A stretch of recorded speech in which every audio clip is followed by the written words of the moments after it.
আসসালামু আলাইকুম। এই মুহূর্তে আপনি এই ভিডিওটি দেখছেন, তার মানে হচ্ছে যে আপনি হালালভাবে কিছু করতে চাচ্ছেন এবং সেটি ফ্রিল্যান্সিংয়ের মাধ্যমেই।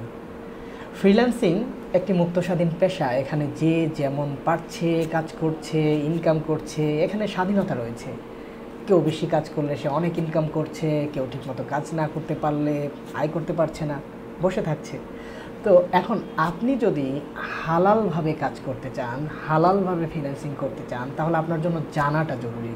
আমি যে কাজগুলো করছি এটি হালালভাবে করছি কিনা, আমার কাজের মধ্যে কোনো হারাম কিছু ঢুকে যাচ্ছে কিনা, এটা জানাটা খুবই জরুরি। আর এজন্যই আমি চেষ্টা করছি একটি সঠিক গাইডলাইন দেওয়ার জন্য। যারা ফ্রিল্যান্সিং করতে চান তারা যেন হালালভাবে ফ্রিল্যান্সিং করতে পারেন, যে জিনিসটি শিখছেন সেটি যেন হালালভাবে শেখা হয়, এজন্যই আমি কাজ করে যাচ্ছি। আপনারা যারা ফ্রিল্যান্সিং বিষয়ে সঠিক এবং কার্যকরী গাইডলাইন জানতে চান তারা চাইলে আমার সাথে যোগাযোগ করতে পারেন। আর আমার সাথে যোগাযোগের জন্য হোয়াটসঅ্যাপ নাম্বার ডেসক্রিপশনে দেওয়া আছে। এছাড়া আমার ঠিকানাটি রয়েছে, সেখানে আমার অফিসেও চলে আসতে পারেন যে কোনো পরামর্শের জন্য। যে কোনো দিন সপ্তাহের চলে আসতে পারেন। আশা করি আপনাদেরকে একটি সঠিক এবং সুন্দর পরামর্শ দিতে পারবো। তো ধন্যবাদ সবাইকে। ইনশাল্লাহ দেখা হবে সামনে কোনো একদিন নতুন কোনো ভিডিও নিয়ে।